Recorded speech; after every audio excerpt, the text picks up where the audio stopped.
you will be shocked, but sometimes I get negative emails.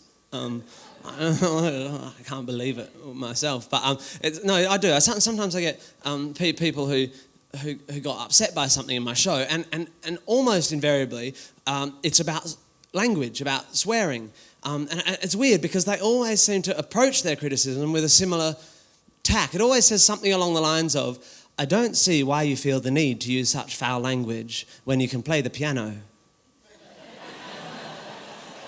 I don't know what that means.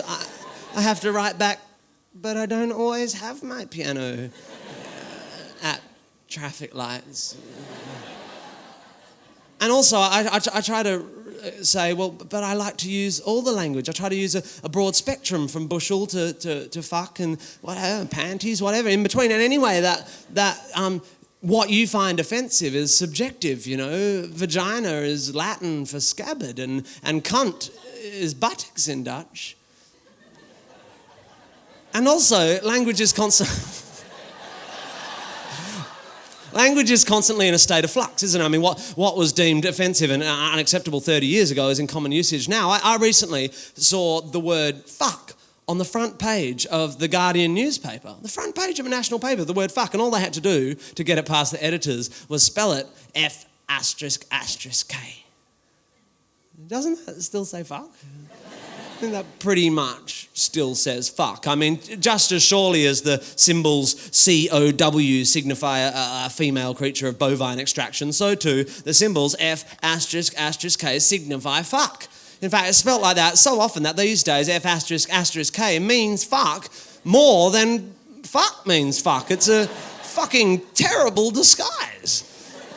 I'd go as far as to say it's counterproductive. It's terrible. It's like a pedophile wearing his brown tinted aviator glasses to hide his eyes when he goes perving at the local pool.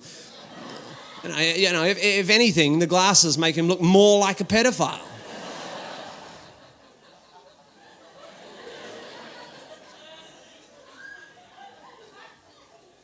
Interestingly, the protection afforded the word fuck by the humble shift 8, the humble asterisk, is not necessarily extended to other words. Have you noticed that? Like even seemingly innocuous words. Take any word like the word finger, perfectly harmless word, but if you use it in a sentence such as, "I want to finger your mum," I'm just saying it could be construed by the editors of some national papers to be worthy of censorship. Now, you'd have to say in that sentence, for example, the offensive word is the word finger, used in this case as a verb or a doing word. But you would not get that sentence on the front page of the Guardian newspaper by spelling it F***Ger.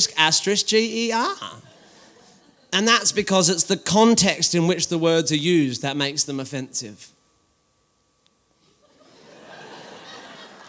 So you might be better off spelling that sentence, "I want to finger your M***.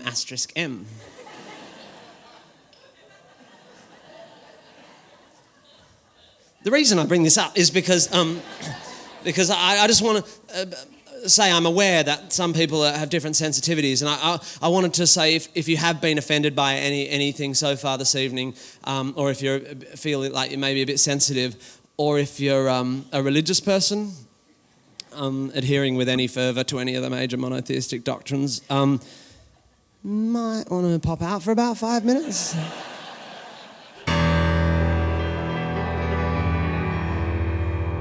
This is a song about anal sex and God.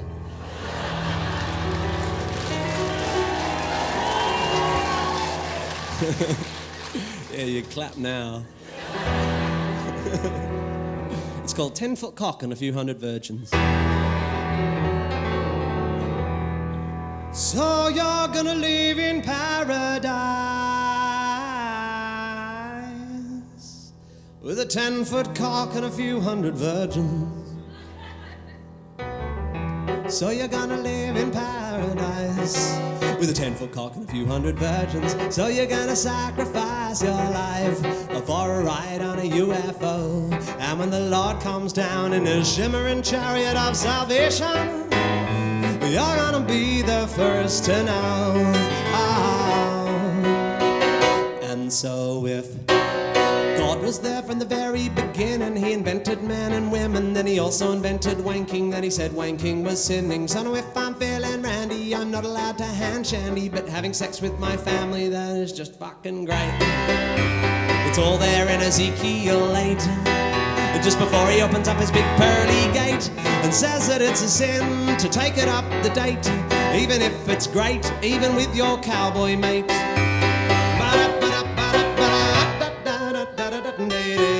So you're gonna live in paradise with a 10-foot cock and a few hundred virgins. So you're gonna sacrifice your life for a shot at the greener grass. And when the Lord comes down with his shiny rod of judgment, he's gonna kick my heathen ass. Oh, so if you cover the bodies of your women, everybody is grinning because black is so slim, and though it's not great for swimming, but it gives you an erection with the increased sexual tension, what with the UV protection that is second to none.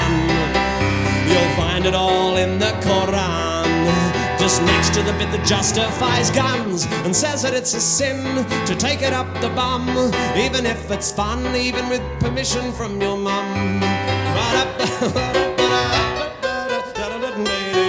So you're gonna live in paradise with a 10-foot cock and a few hundred virgins. So you're gonna sacrifice your life for a shot at eternity.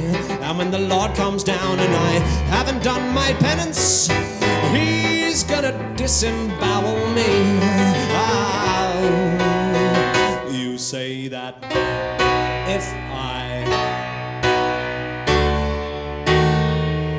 stumbled on a watch, I'd assume it had a watchmaker. Then a muffin presupposes a baker, so we must agree sooner or later that this proves there's a creator. So if I put my foot in a stinker, you'd assume the existence of a sphincter. Thus you don't need to be a great thinker to conclude that God's a bum, which negates the words of Genesis 1, which make him out to be so much fun, until Adam succumbed to temptation, and then his only son got nailed to a gum, or the Middle Eastern equivalent, which suggests that God's omniscience is nullified by his ambivalence, unless it turns out that he's impotent. And if God can't get a boner, I guess that explains the plethora of huge erections in his honor, because we all know steeples is a subconscious compensatory manifestation of a huge stiff penis, and still he tells us that it's heinous to stick a penis up your anus, even if you're famous, even if you're good at tennis. So you're gonna live in paradise with 10-foot cock and a few hundred virgins. So you're gonna sacrifice your life for a ride on a UFO.